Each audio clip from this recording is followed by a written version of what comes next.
आज के कार्यक्रम की आयोजिका भारतीय जनता पार्टी महिला मोर्चा दिल्ली की प्रदेश अध्यक्षा बहन शिखा रॉय जी,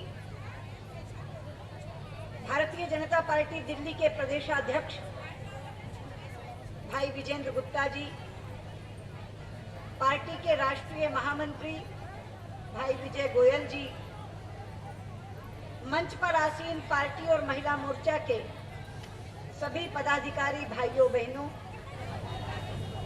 और आज के इस धरने में सम्मिलित हो रही मेरी बहुत ही स्नेही और उत्साही बहनें, आज एक बार फिर महिला मोर्चा दिल्ली की बहनें महंगाई और गैस की बढ़ती कीमतों के प्रति अपने गुस्से का इजहार करने के लिए जंतर मंतर पर इकट्ठी हुई है। आने से पहले मैंने गिनना चाहा था कि कितनवां धरना है, कितनी बार महिला मोर्चा ने यहाँ धरने का आयोजन किया है, लेकिन संख्या याद नहीं रहती।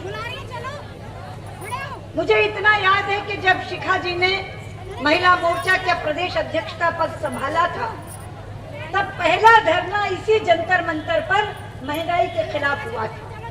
हजार बहनें उमड़ घुमड़ कर उस धरने में आई थी और उसके बाद मुझे ये याद है, कभी प्याज की माला पहनकर, कभी गैस का सिलेंडर सिर पे रख के, उर्मिल चौधरी का तो फोटो छपा था गैस का सिलेंडर सिर पे रख के, कभी सब्जियों की टोकरी रख के, कितने धरने महिला मोर्चा ने यहाँ महंगाई के खिलाफ किए हैं। लेकिन बहनों, इस सरकार की संवेदनहीनता की भी पराकाष्ठा है कि इस गूंगी बहरी सरकार को कुछ सुनाई नहीं देता। जिस पार्टी की ये सरकार है उसकी अध्यक्षा महिला है, उन्हें भी महिलाओं की चीखों पुकार या दर्द की कराहट सुनाई नहीं देती और धड़ाधड़ ये सरकार दाम बढ़ाती जाती है। आने से पहले मैंने सोचा कि एक आंकड़ा तो निकालूं कि हमारे समय में डीजल, पेट्रोल और एलपीजी की कीमत क्या थी और आज क्या है। आप हैरान होंगे, 22 मई 2004 को यूपीए की पहली सरकार बनी थी। 6 साल के शासन के बाद हमारी सरकार गई थी और इनकी सरकार आई थी। 22 मई को इनकी सरकार बनी और मैं जून 2004 का आंकड़ा लाई हूं। उस समय 35 रुपए 71 पैसे पेट्रोल बिकता था प्रति लीटर और इनके 8 साल के राज के बाद आज पेट्रोल की कीमत है 67 रुपए 90 पैसे, यानी लगभग दोगुने दाम हो गए। जून 2004 में डीजल बिकता था 22 रुपए 74 पैसे प्रति लीटर और आज डीजल के दाम है 46 रुपए 90 पैसे, यानी 2 गुने से भी 2 रुपया ज्यादा। जून 2004 में एलपीजी का सिलेंडर था 261 रुपए 60 पैसे का और आज दाम हुआ 399 रुपए और उस पर भी 11 रुपए 42 पैसे का कमीशन बढ़ा दिया, तो दाम हो गया 410 रुपए 42 पैसे। लेकिन साथ में सीमा बांध दी कि इस कीमत पर केवल साल में 6 सिलेंडर मिलेंगे, बाकी सिलेंडर खरीदना पड़ेगा 899 रुपए प्रति सिलेंडर, 900 रुपया प्रति सिलेंडर। और ये हर वो चीज है जिसकी मार सीधे महिला की रसोई पर पड़ती है। लोग कहेंगे कि पेट्रोल और डीजल से तो स्कूटर और कारें चलती हैं, महिला की रसोई थोड़ी चलती है। चलती है बहनों।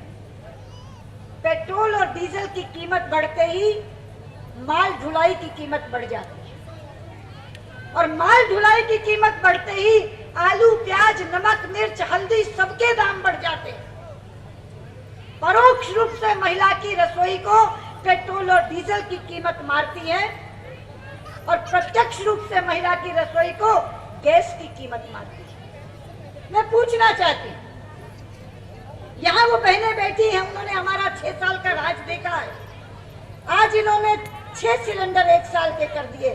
याद है आपको, हमारे राज्य में आप 1 सिलेंडर बुक करती थी, गैस वाला कहता था बहन जी 1 क्यों 2 ले लो ना। और कई बार जब आखिरी सिलेंडर उसके पास बचता था, जो देने आता था, तो वो कहता था तीसरा भी रख लो, पैसे नहीं है तो कोई बात नहीं, अगली बार ले जाऊंगा। ये था अटल बिहारी वाजपेयी का राज, ये था एनडीए का शासन। कभी आपको लाइन में लगना नहीं पड़ा। जब सिलेंडर बुक हुआ 24 घंटे में सिलेंडर पहुंचा। 2 बुक किए तो 2 मिले, और 2 की जगह तीसरा भी इस बात पर मिल जाता था कि पैसे बाद में दे देना। मैं पूछना चाहती हूँ क्या कारण है? वही बॉटलिंग प्लांट है, वही गैस है, वही बहनें हैं लेने वाली। ये क्या आग लग जाती है कि जब जब कांग्रेस की सरकार आती है तब तब चीजें बाजार से गायब हो जाती हैं और कीमतें आसमान छूने लगती हैं। 2 बार केंद्र में गैर कांग्रेसी सरकार आई है मित्रों। एक बार जब जनता पार्टी का शासन आया था मोरारजी देसाई का, याद करो, 2.5 रुपए किलो चीनी बिकती थी। राशन कार्ड लोगों ने फाड़ दिए थे। राशन की दुकान पर जाना नहीं पड़ता था, बाजार में चीज उसी कीमत पर मिलती थी जो राशन की दुकान पर मिलती थी। लेकिन उसके बाद सरकार वापस कांग्रेस की आई तो फिर से राशन की दुकान आ गई, मगर कभी नहीं सोचा था कि गैस का भी राशन हो जाएगा। आज तो गैस का राशन कर दिया कि साल में 6 सिलेंडर। मुझे बताइए, कोई भी 5 जन का घर, पति पत्नी 2 बच्चे और 1 माया बाप में से अगर 5 लोगों का घर है तो क्या आधा सिलेंडर से 1 महीने की रसोई चल सकती है? तो साल में 6 सिलेंडर 410 रुपए के हिसाब से और बाकी सिलेंडर 900 रुपए के हिसाब से किसकी जेब से डाका डालकर लाए? तुम तो डाका डाल रहे हो। एक तरफ ये सरकार भीषण महंगाई से औरत की कमर तोड़ रही है और दूसरी तरफ भ्रष्टाचार का अपना ही रिकॉर्ड तोड़ रही है। बहनों, कहते हैं ब्रह्मांड में 3 लोक होते हैं, धरती, आकाश, पाताल। इसलिए भगवान को त्रिलोकी का नाथ कहा जाता है। धरती पे तो घोटाले होते सुने थे, मगर ये ऐसी आविष्कारक सरकार है जिसने धरती, आकाश, पाताल तीनों में घोटाले कर डाले। कॉमनवेल्थ गेम्स का घोटाला धरती पर हुआ, स्पेक्ट्रम आसमान में होता है। स्पेक्ट्रम का घोटाला आसमान में हुआ और कोयला धरती के गर्भ में होता है। अरे धरती के नीचे पाताल में भी पहुंच गए, कोयले का घोटा पाताल में हुआ। ये सरकार धरती, आकाश, पाताल सब चीजों को बेच के खा गई और 4,38,000 करोड़ का घोटाला इन तीनों का, CWG का 78,000, 2G स्पेक्ट्रम का 1,76,000 और कोयले का 1,86,000, 4,38,000 करोड़ का घोटाला जो सरकार करेगी वो राजस्व की भरपाई कैसे करेगी? वो राजस्व की भरपाई आपकी जेब पर डाका डाल के करेगी। मनमोहन सिंह कहते हैं पैसा पेड़ पर नहीं उगता, पैसा पेड़ पर नहीं उगता। मनमोहन सिंह जी, पैसा कांग्रेस नेताओं की जेब में दिखता है और उस पैसे की भरपाई करने के लिए अब आम आदमी जिसका नाम लेकर आए थे, उस आम आदमी और उस आम औरत की जेब पर डाका डालने का काम कर रहे हैं। इसीलिए भारतीय जनता पार्टी महिला मोर्चा ने तय किया कि केवल एलपीजी सिलेंडर की कीमत को लेकर, उसकी सीमा को लेकर आज हर जिले और हर मंडल में भारतीय जनता पार्टी महिला मोर्चा प्रदर्शन करेगी। ये सच है, श्राद्ध का समय चल रहा है, इसलिए महिलाओं को लगता था कैसे आएंगी, लेकिन श्राद्ध में तो उन्हें ज्यादा गैस की जरूरत है। जो दर्द वैसे दिखाई देता था वो दुगना होकर आ गया, क्योंकि रोज तो 1 रोटी सब्जी बना लें, लेकिन यहाँ तो ब्राह्मण जिमाने के लिए खीर भी बनानी पड़ती है, पूरी भी बनानी पड़ती है, 2-3 सब्जियां भी बनानी पड़ती हैं। तो जो गैस का सिलेंडर 15 दिन चल जाता था वो श्राद्ध के दिनों में तो 6 दिन में खत्म हो जाएगा। तो 900 रुपए का सिलेंडर लेंगी तो अपने पितरों को जिमाएंगी। इसलिए श्राद्ध के दिन में तो वो दर्द दोगुना उभर कर आया है और इसीलिए ये बहनें अपने उस दर्द का इजहार करने के लिए आई हैं। मैं तो हैरान होती हूँ एक तरफ तो रसोई की चीजें महंगी, दूसरी तरफ स्कूलों की पढ़ाई महंगी, बच्चों की पढ़ाई महंगी, बुजुर्गों की दवाई महंगी, बिजली का बिल महंगा, पानी का बिल महंगा। अभी जब हाथ खड़े करवाए भाई विजय जी ने कि किस किस के घर में बिजली का बिल ज्यादा आ रहा है, मैं देख रही थी यहाँ बैठी एक भी बहन ऐसी नहीं थी जिसने हाथ नहीं उठाया, क्योंकि ये दर्द सबका है।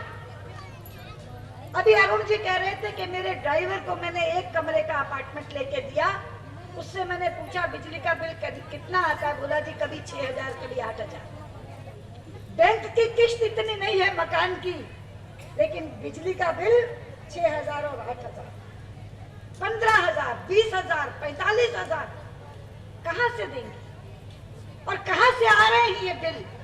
मुझे बहुत खुशी है कि भारतीय जनता पार्टी की जिम्मेदारी समझते हुए भाई विजय गोयल ने ये जो बिजली आंदोलन शुरू किया है और टोपी पहन ली है। हमने कहा ये टोपी रोज पहनोगे, बोले जब तक बिजली की इस समस्या से निजात नहीं दिला देता दिल्ली वासियों को, तब तक ये टोपी नहीं उतारूंगा।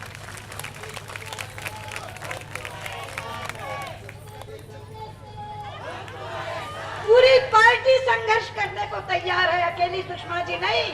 ये जितने नेता बैठे हैं, विजय गोयल, विजेंद्र गुप्ता, शिखा राय, उर्मिल चौधरी, सिम्मी जैन, रजनी अप्पी, पवन शर्मा, जितने बैठे हैं सब तैयार हैं।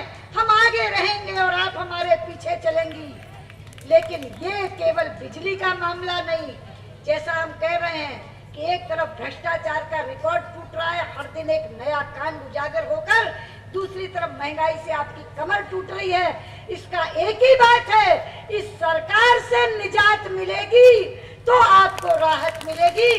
और जैसा मैंने कल कहा, वो समय आ रहा है। इनकी सबसे बड़ी सहयोगिनी ममता बनर्जी इन्हें छोड़ चुकी है, बाकी इन्हें छोड़ने को तैयार बैठे हैं। शीतकालीन सत्र के बाद ये सरकार नहीं बचेगी। लोकसभा के चुनाव दरवाजे पर खड़े हैं, एक बार धक्का देके इस सरकार को निकाल दीजिए और उसके बाद जैसा एनडीए के शासन में, जैसा मोरारजी भाई के शासन में आप लोगों को राहत मिली थी, वैसी राहत वाली सरकार आपको देंगे। ये विश्वास दिलाते हुए और आपका संकल्प दोहराते हुए मैं अपनी बात को समाप्त करती हूँ। बहुत बहुत धन्यवाद। नमस्कार।